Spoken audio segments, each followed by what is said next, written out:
Welcome to Not Milk Never Milk. Subscribe if you're lactose intolerant. You start by making the server predictable. Assign a static IP, set the correct time zone, and pick a clear server name.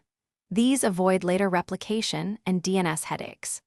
Once done, use Server Manager or PowerShell to install the Active Directory Domain Services role.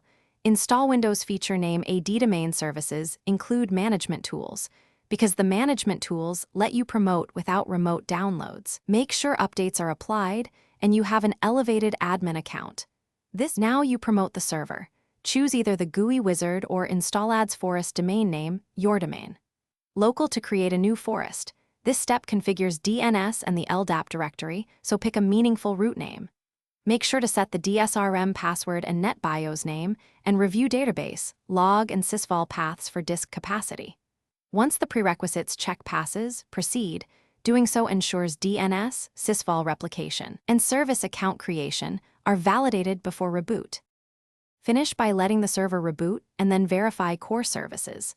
Confirm Active Directory users and computers appear, DNS resolves SRV records, and sysvol is shared. Create an OU and a test user, then join a client to validate authentication flow because practical tests reveal missteps.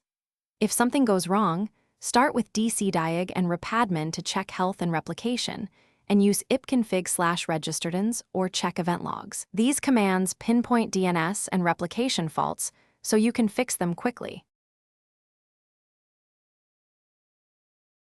Thanks for watching. If this was helpful, leave a like and consider subscribing. See you next time.